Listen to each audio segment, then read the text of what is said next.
Welcome to my mommy's podcast. This podcast is brought to you by SteadyMD. I've been using this company for the past year and I love them.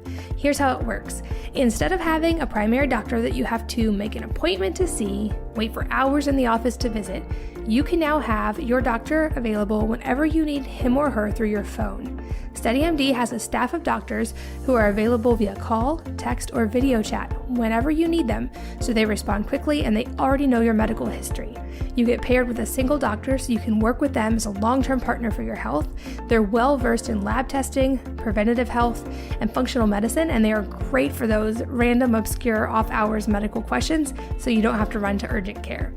You can check them out and see if they are right for you by visiting steadymd.com/WM. That's STEADYMD.com/WM. They do have limited spots available, so I'd check them out quickly if you're interested. This podcast is brought to you by Beekeepers Naturals. Humans have been benefiting from bees and their nourishing superfoods since prehistoric times. From Cleopatra using honey to keep her youthful glow, to Hippocrates prescribing propolis to cure everything from sores to bacterial infection, our healing relationship with bees goes way back. Beekeepers Naturals is dedicated to bringing the age-old benefits of bee products into modern times, and they offer really high-quality propolis, royal jelly, bee pollen, and raw honey with many other products, and all of these are sustainably sourced from a company that's dedicated to protecting and improving the bee population. My personal favorites are their propolis spray, which helped me to head off a scratchy throat, and their bee elixir mix, which is a mixture of all of those ingredients, and it's a natural nootropic that I use on busy days. You can check them out at wellnessmama.com/go/beekeepers, all one word. wellnessmama.com/go/beekeepers. Hello and welcome to the Healthy Moms Podcast. I'm Katie from wellnessmama.com, and this episode is super important if you have kids because I am here with a certified American Red Cross water safety instructor. Josh Spears grew up in a family of lifeguards and was always around the water from a very young age.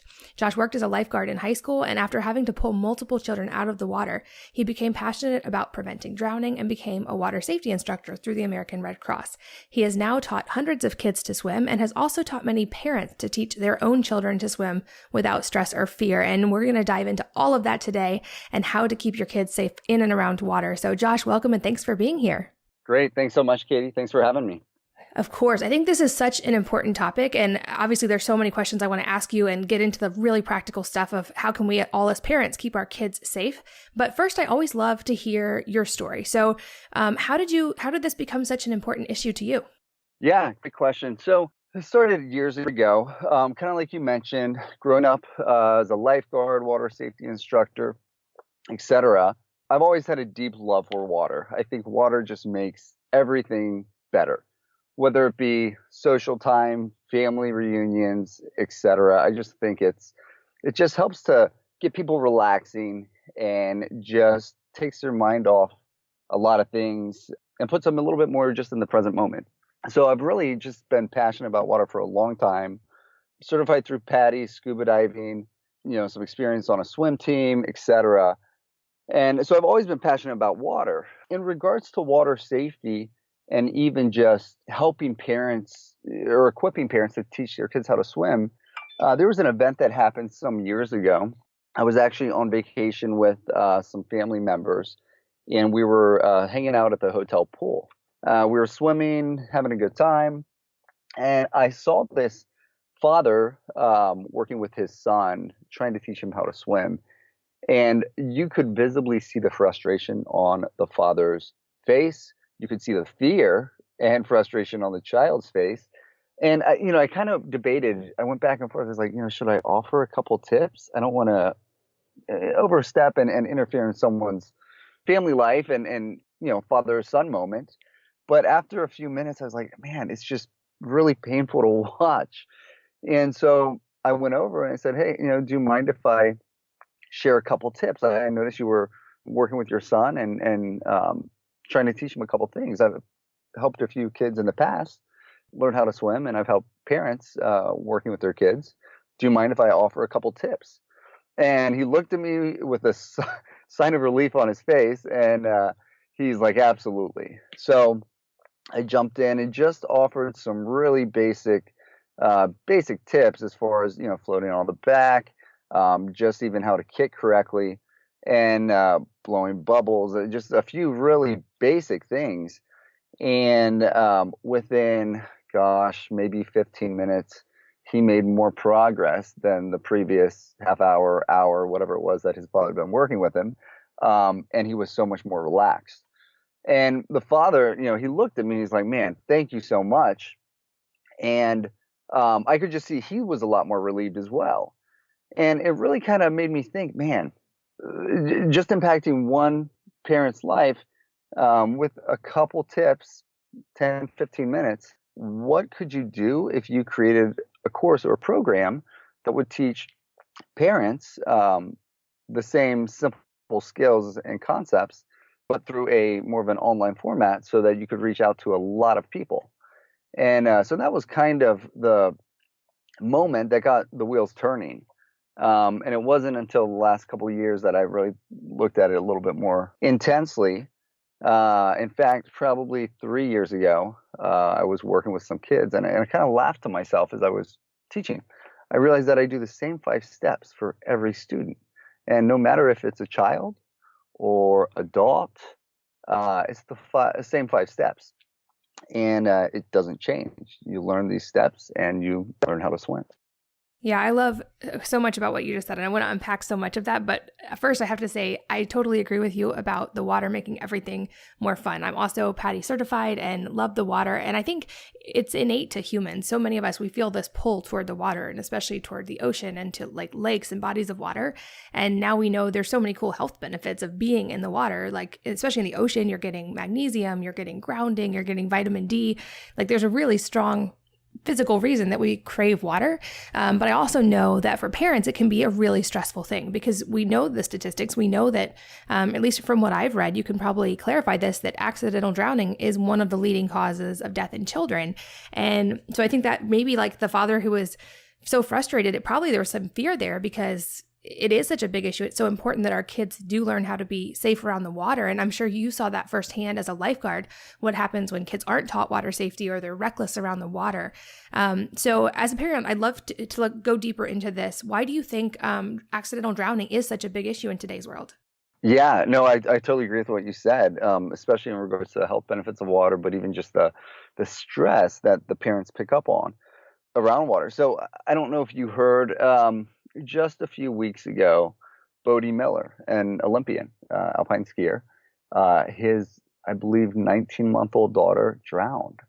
And it was a very, really sad situation, but a very all too common situation where I guess the mother was over at a neighbor's house. They had a pool and looked down. I guess she was inside the house, visiting with her neighbor. Looked down, and this was a very short period of time. And she said, wait a minute, where's my daughter? So she immediately went outside to the backyard, and her daughter had fallen in and drowned. And I think that's a big reason why there's so much of that fear in regards to parents around the water, because it only takes an instant. Like it can happen so quickly. Yeah, you mentioned one of the leading causes of death. Yeah, according to the World Health Organization, it's the 3rd leading cause of unintended death. So it's a really big issue. And it's one of those things that I really believe a lot of these drownings could be prevented if we had a little bit better education, and not just with kids, but also parents, some different ways to keep our kids safe. I heard a story from one of my friends the other day, and very similar to what happened to Bodie Miller. It was some kind of family get together, family reunion, etc. A lot of family members together. I think they had some friends over also. They were having kind of a pool party, barbecue type deal. And one of the kids drowned. And what happened was everyone's socializing, and parents are talking to other parents and thinking that, oh, well, the older cousin is in the pool watching, or Uncle so-and-so's watching, or, my neighbor is watching the kids. And in a lot of ways, shame on us as the parents to assume someone else is watching our kids. So I think there's a lot of things that we can do a better job as parents. First of all, if you're in a setting like that where there's a lot of other kids, other family members, never assume that someone else is going to watch your child. And also know the setup of the pool, know the setup of, well, even your child's ability. Like, should they be farther off the steps or farther from the wall? If not, then, you may have to rein them in and watch them a lot more closely. So I think there's a lot of factors that go into that. But just like you mentioned, it is a really big issue for parents because there is such a high drowning incidence, especially in the U.S. I think that's such a good point. And you said something really important. You said like the parents' attitude and their response is really important. And I'd love to go deeper on that. Like really understanding that connection of what are some things that we can do as parents in our attitude in and around the water. I know for me, at least, my mom had or witnessed a really traumatic water experience when she was young. And so she had a pretty much lifelong fear of the water. And I'm really grateful that she didn't pass that on to us. She made sure we had swim lessons and spent lots of time in the water. But I know like you talked about, there can be these experiences or family, like passed down emotions from family members that really make it hard to overcome. So I'm curious, first of all, if you could tackle like how important is it that as parents, our attitude around the water and how we portray that? And then the secondary to that would be, what are things we can do to make sure that we're passing on a healthy attitude and respect for the water?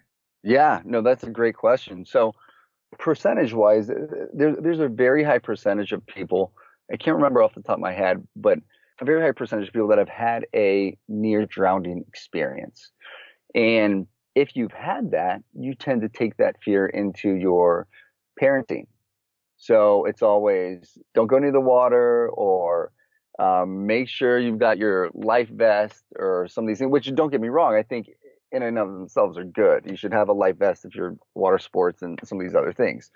But for parents, when they're talking about water, you need to consciously stop and ask yourself, how am I portraying this? Am I making it sound like a really fearful, frightening thing? Or am I making it sound like a fun event and something that's going to help instill confidence in the child and very good memories around water in regards to family, friends, etc.?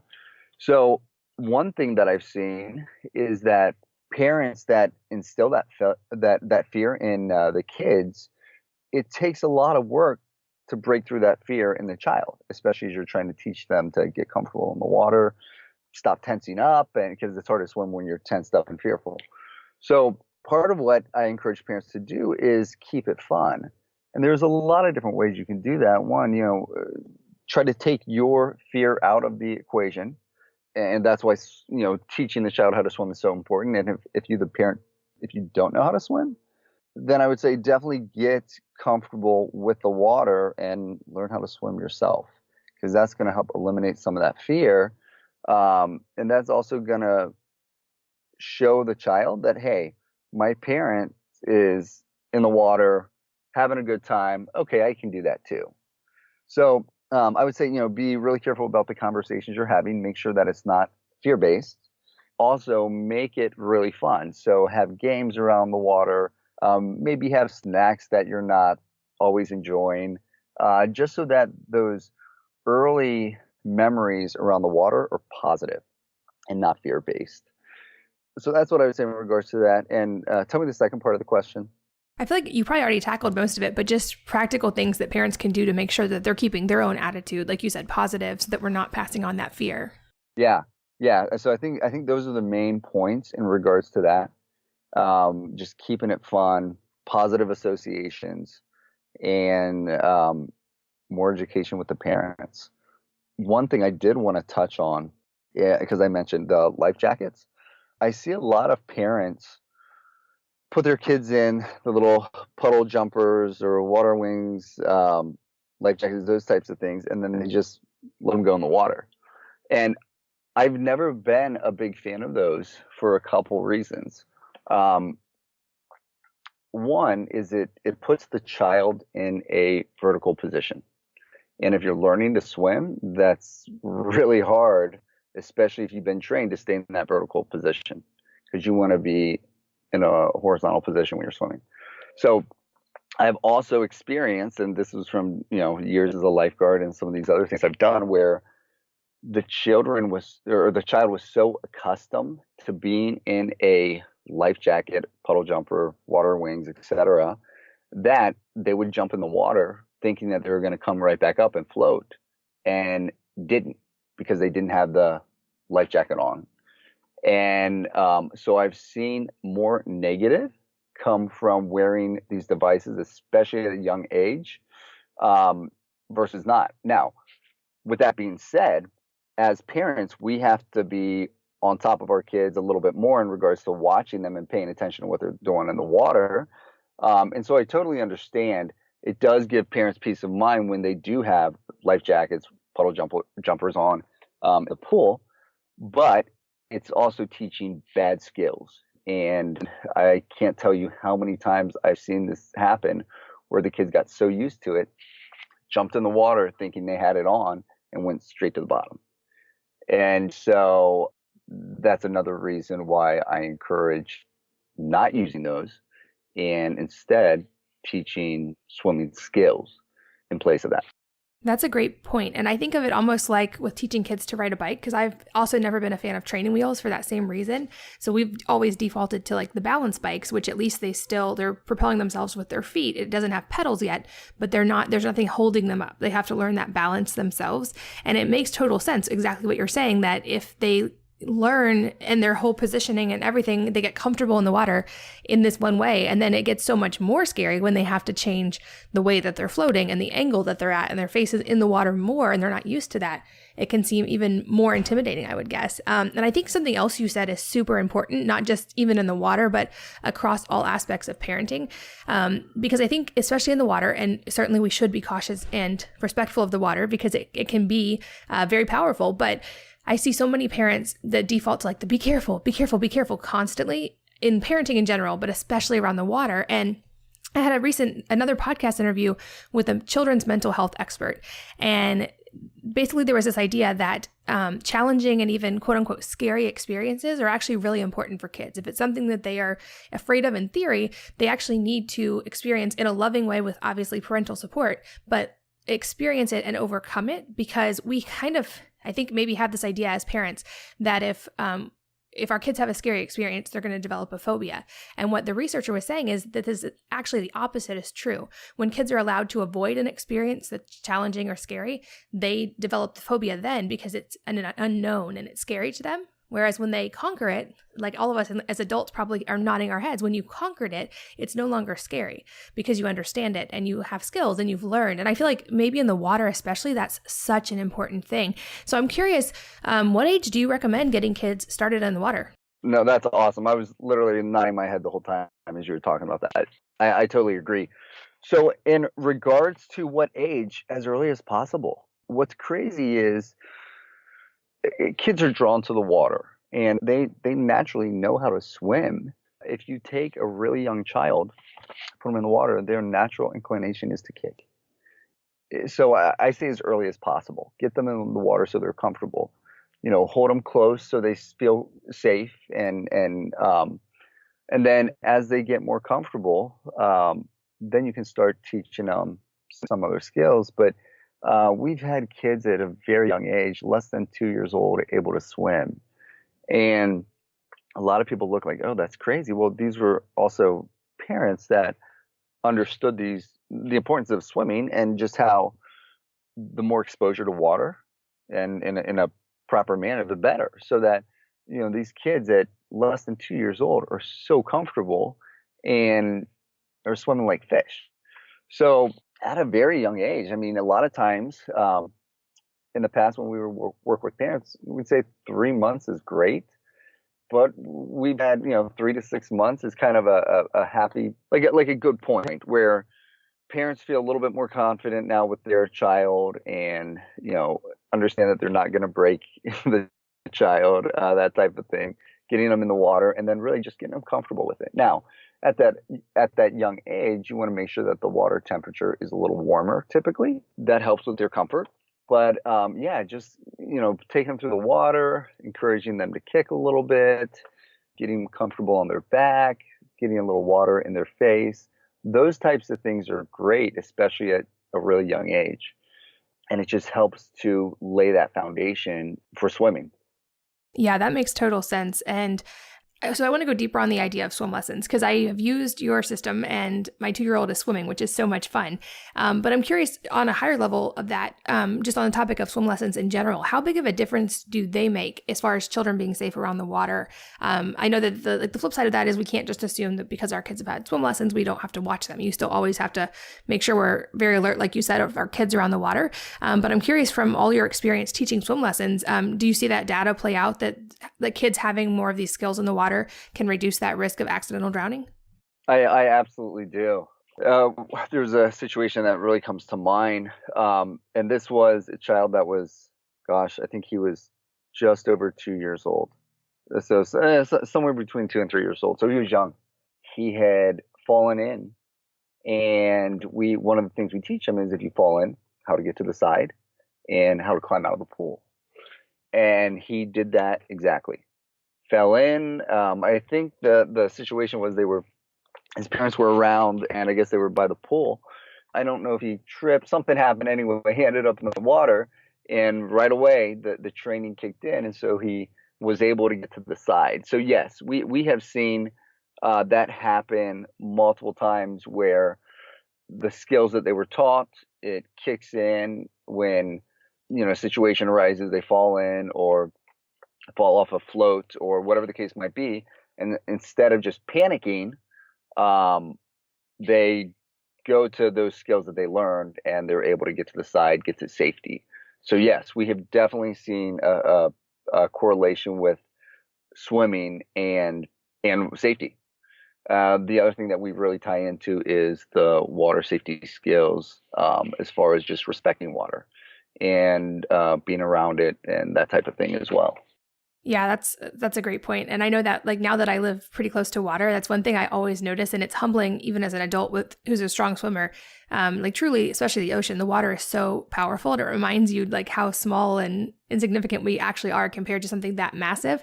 And I think that is an important point. We always have to keep that respect. And another thing that you can probably speak to with the lifeguarding background and water safety instructor is, I know I've seen things online about how drowning doesn't always look like what we think of with drowning. And most likely your kid's not going to be flailing around and screaming for help a lot of times. But can you speak to that? Because I know like the stories you mentioned, and I've seen this as well, like in community pools where a child went under and kind of just started drifting away right next to a parent. There was no screaming and kicking and thrashing around where the mom knew. It just, they are so quiet. And obviously, thankfully, we all jumped in and the kid was fine. But I feel like that's maybe a misconception that's worth speaking to, is that it's not like the movies. They're not going to be like necessarily flailing around. And that's why we have to be so alert. Yeah, no, you're exactly right. One thing that I was really surprised by when I first took the lifeguarding course when I was, I guess 16, they said the reason that lifeguards call breaks, it's not really so much for the lifeguard. I mean, it is some for the lifeguards, but it's more for the kids because they get so tired swimming, playing, not even realizing it. So that all of a sudden, the kid's been going hard for, an hour or what have you. And then they're in the middle of the pool. All of a sudden, they're super fatigued and they can't make it back. And so what you're saying in regards to, yes, drowning doesn't always look like what we see in the movies. There was a situation where a kid went down a water slide, and it was kind of the same thing where he was already fatigued. It was close to the time to call break, and goes off the water slide and then realizes, whoa, I'm tired. I'm not making it back. And goes under. Luckily, I saw it, and so I was able to jump in and pull him out, and he was totally fine. But it wasn't as exciting, I guess, as you see in the movies where they're yelling, they're splashing, they're making a big commotion. It was really subtle. So that's another great point, Katie, where as parents, we got to acknowledge that, just because our child's not screaming, help, doesn't mean they're not in trouble.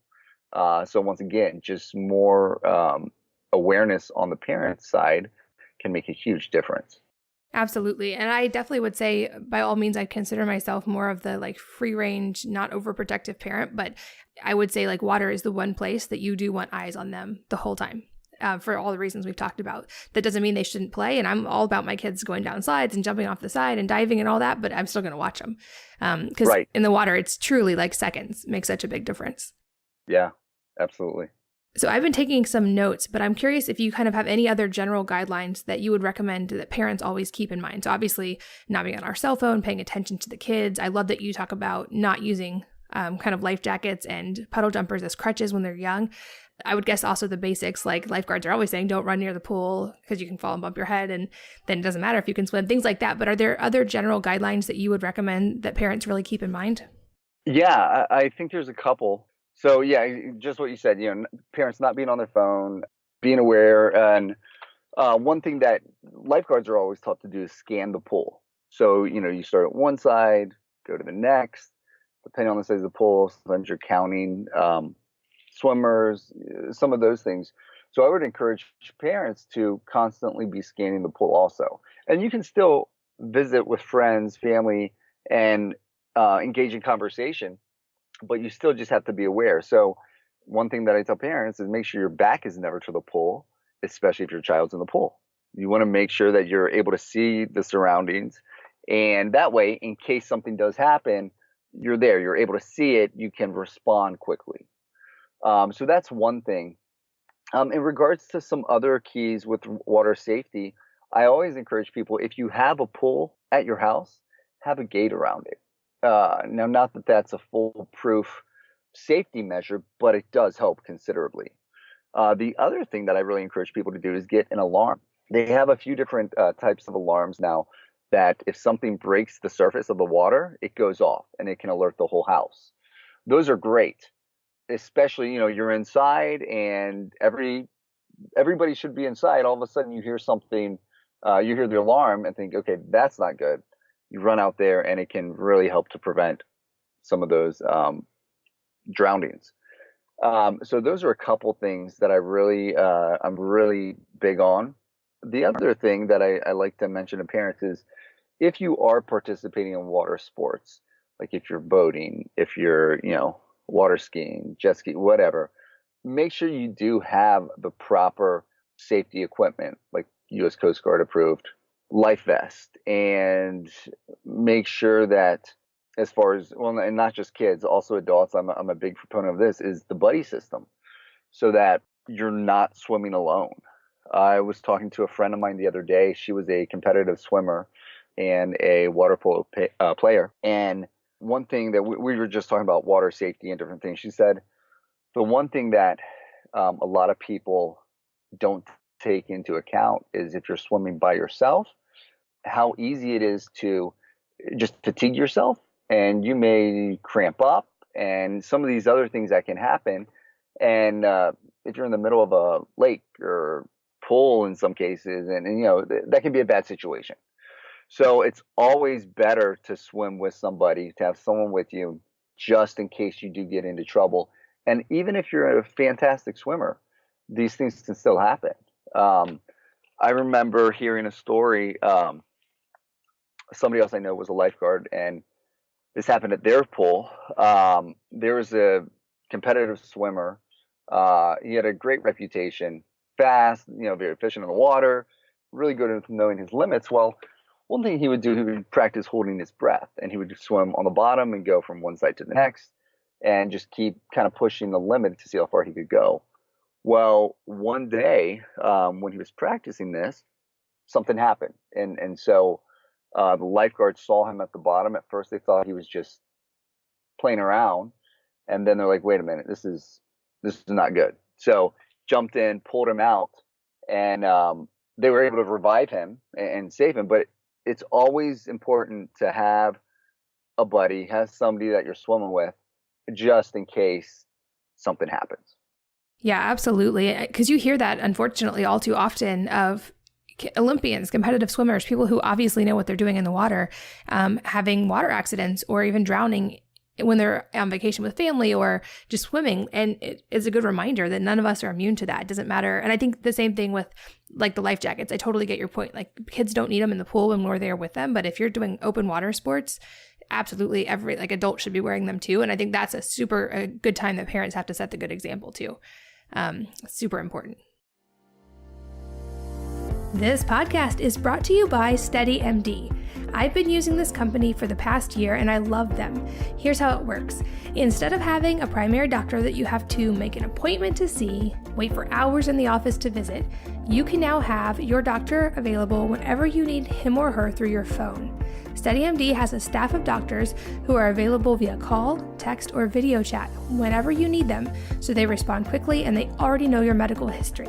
You get paired with a single doctor so you can work with them as a long-term partner for your health. They're well-versed in lab testing, preventative health, and functional medicine, and they are great for those random, obscure, off-hours medical questions so you don't have to run to urgent care. You can check them out and see if they are right for you by visiting steadymd.com/WM. That's steadymd.com/WM. They do have limited spots available, so I'd check them out quickly if you're interested. This podcast is brought to you by Beekeepers Naturals. Humans have been benefiting from bees and their nourishing superfoods since prehistoric times. From Cleopatra using honey to keep her youthful glow, to Hippocrates prescribing propolis to cure everything from sores to bacterial infection, our healing relationship with bees goes way back. Beekeepers Naturals is dedicated to bringing the age-old benefits of bee products into modern times, and they offer really high-quality propolis, royal jelly, bee pollen, and raw honey, with many other products, and all of these are sustainably sourced from a company that's dedicated to protecting and improving the bee population. My personal favorites are their propolis spray, which helped me to head off a scratchy throat, and their bee elixir mix, which is a mixture of all of those ingredients, and it's a natural nootropic that I use on busy days. You can check them out at wellnessmama.com/go/beekeepers, all one word. wellnessmama.com/go/beekeepers. Another thing, okay, so I feel like a lot of times parents think of swim lessons as something really difficult and it's something they want to outsource because they don't know how to do it. And it can seem really daunting to teach kids how to swim, especially like we already established, there's so much on the line. Like the risk of failure is a big deal when you're talking about the water. And you have, that's what I loved about your course. That's why I wanted to talk to you. So explain to me, why do you think parents are great swim lesson teachers for their own kids and why that's a great way to teach the kids to swim? Yeah. So, and that's a really good question. I've heard the comment from parents be like, I wanted to take my kids to someone else to teach them. And I understand that. And in a lot of ways, I'm probably calling out people and even myself in a lot of ways. I have two kids. And I think in a lot of ways, it's a cop-out where it's easier in a certain sense to say, hey, you teach my child this. And a lot of times it's because of fear. Not feeling like the parents were able to, because I had so many parents say, I would love to teach my child how to swim. I just don't know how. I just don't know how to teach them.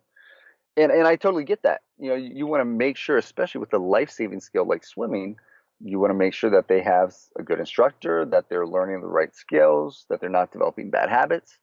So one of the reasons why I think parents are the right person to teach your child how to swim, if you think about it, we as parents are our child's first teacher.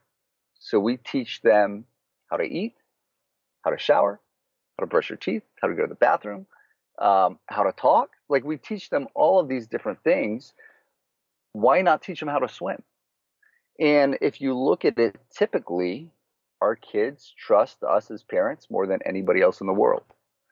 So it makes sense to put them with someone they already trust to teach them these very valuable life-saving skills. So that's a big reason why I'm such a proponent of this. Studies have also shown that it helps with bonding, parent-child, develops a lot of great memories so that I've had older students that say, yeah, like some of my favorite memories are in the pool, hanging out with my parents, playing. And so it really does a lot of good, not just for the not just for that bond, but also for the emotional, the physical, and even the mental. It develops some confidence in both the parent and child, and you can create some incredible memories with your family. Yeah, for sure. I love that. And I'd love for you to just talk a little bit more about the course because one of my favorite things is how efficient it is. I feel like I didn't have to watch hours and hours of video. It wasn't like I had to go get certified to be a water safety instructor. Like you said, it's like these 5 steps. They're super simple. You can watch one a day and implement it, and it's not hard or daunting at all. But kind of walk us through that and how you found this 5-step approach. Yeah, absolutely. So I think I mentioned it earlier. A few years ago, I was teaching a child how to swim, and I stopped and I kind of laughed to myself. I thought, man, I do the same 5 steps with everyone, with everyone. And I realized some years ago that most things in life are pretty simple. We complicate things. But if you can break something down to 5 steps, something that anybody can do, it just makes learning that skill so much easier and quicker. Malcolm Gladwell talks about 10,000 hours to master any skill. Some other people have kind of debated that, talked about that, and I can't remember who it was now, and you might remember who, Katie, but they said that 20 hours gets you really efficient at most skills. And so the course is not even designed to be a 20-hour course. I tell people, though, the more exposure you get with your child in the water, the better.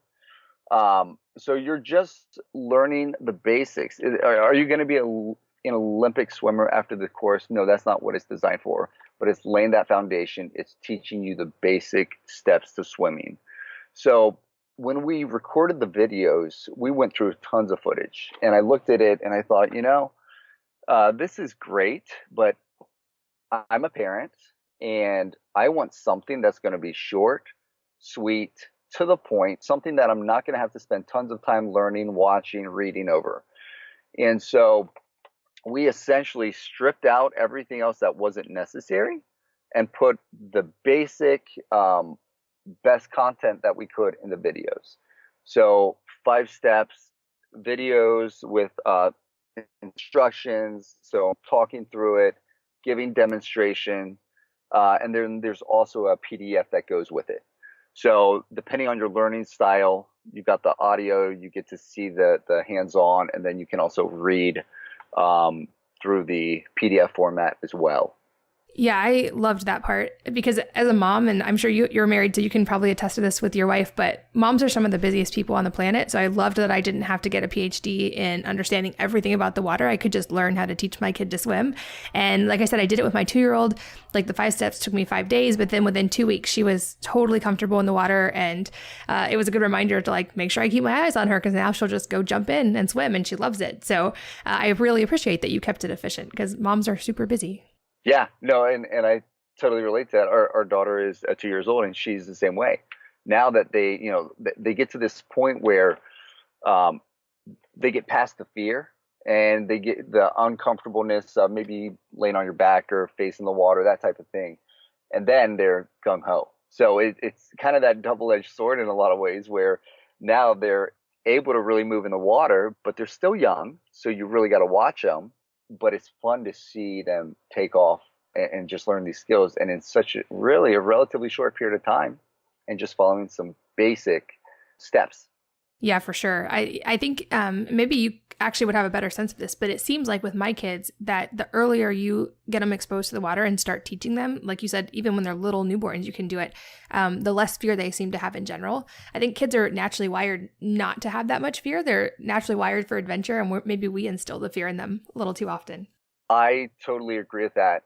So this is kind of a funny story. My wife was not around water a lot as a child.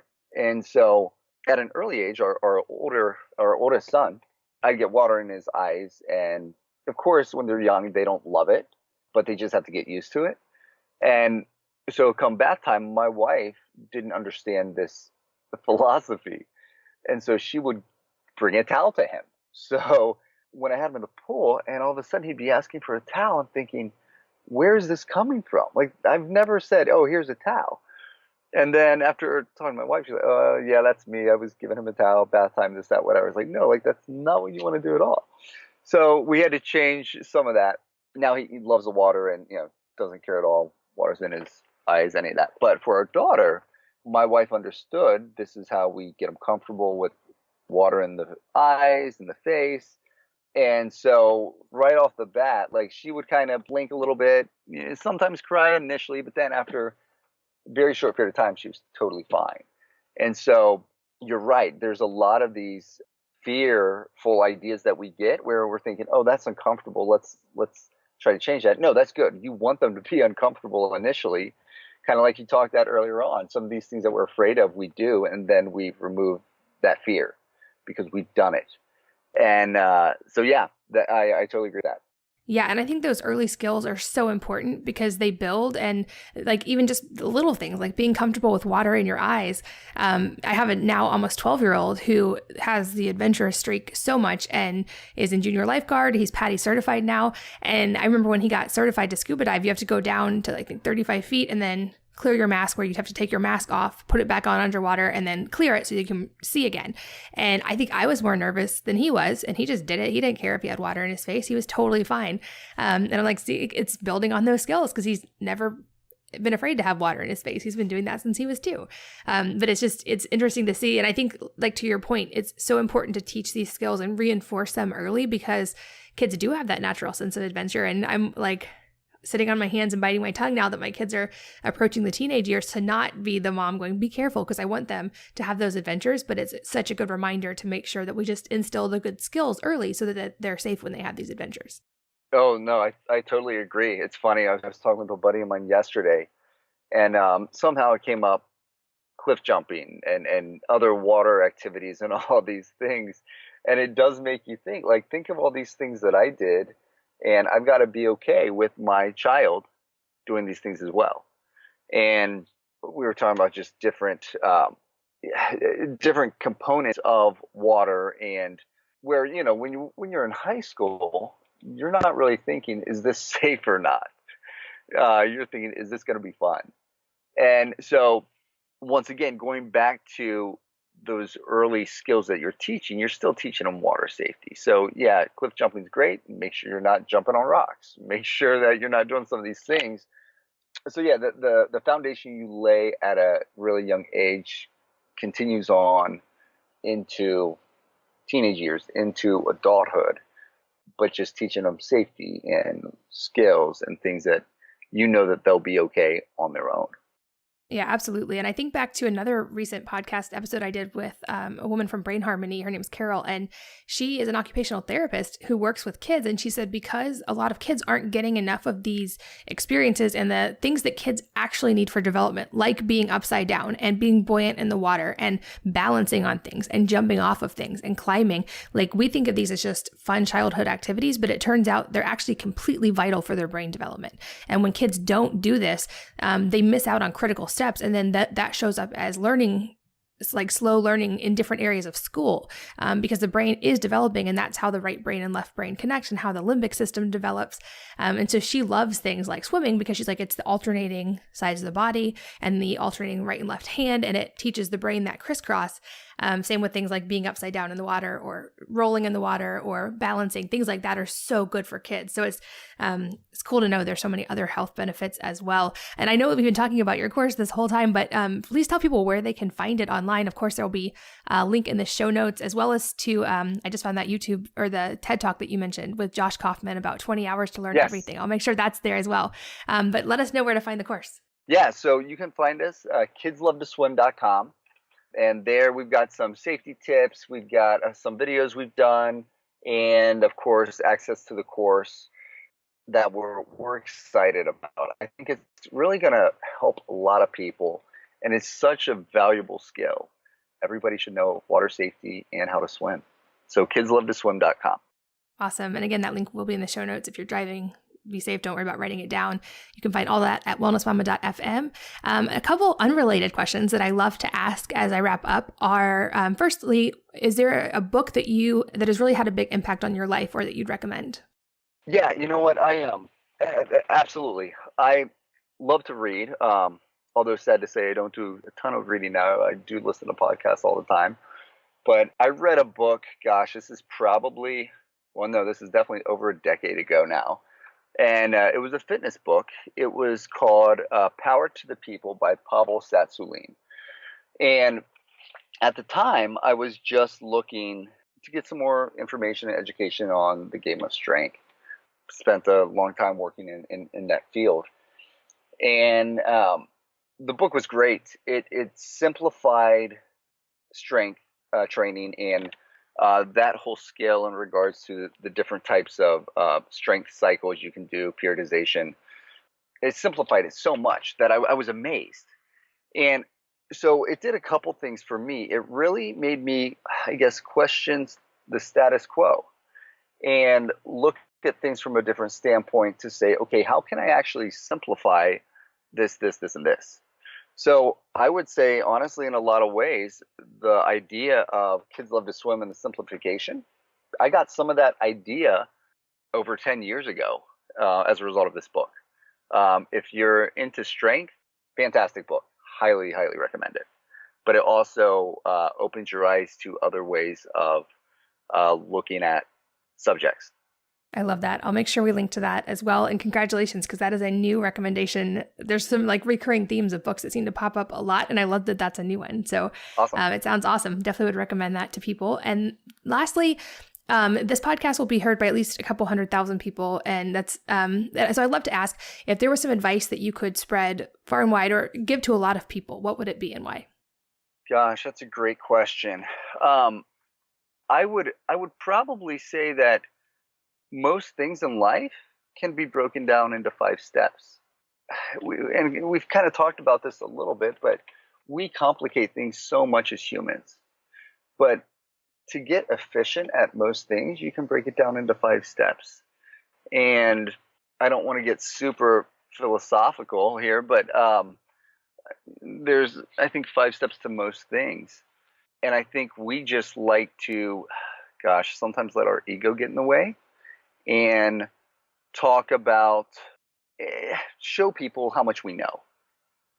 And really, I think if you want to simplify things, I think you can break life down to 5 steps.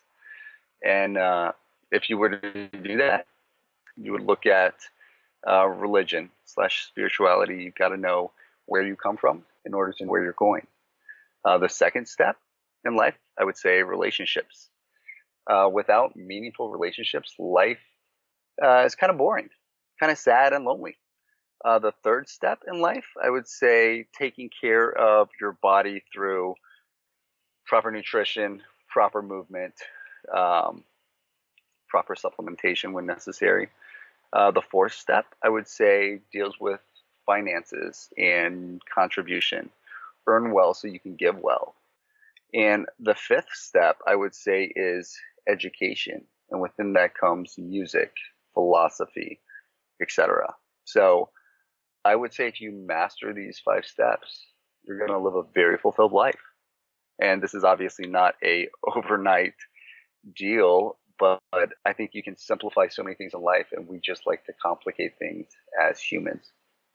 That's great. I love that. And 2 things, especially the relationships and community part. I feel like the older I get, the more I realize just how important, I think so much more than so many things we try to concentrate on more in life. And having been to Europe recently, especially, I went into it trying to figure out why are they healthier? Why do they live longer? And I think even if you just look at the fact that they have stronger relationships and community, that alone goes a long way toward explaining it, because we're built for community and we're built for relationships. And we know the statistics that when you have strong relationships and family ties and even just community wherever you are, it doesn't have to be blood relatives, but just people that are like family, that's more important than quitting smoking for health. That's more important than exercise. Like, it's truly important. We need other people. So I love that that's one of your steps. And I also love that you said education, because I think never in history have we had such an amazing opportunity. Like you said, you can listen to podcasts all day while you do other stuff, or we have all this knowledge available at our fingertips, most of it for free on the internet. If you want to like open source, take an MIT class, you can. Like,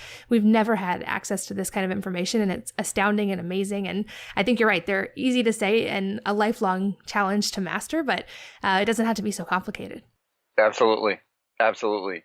And I think at this point, because there's so much information out there, shame on us if we're not trying to learn something new. We get comfortable in our lives, and I say, try to go outside of that comfort zone and learn a new skill. Listen to something educational, informative, and question the way you live your life and try to simplify things.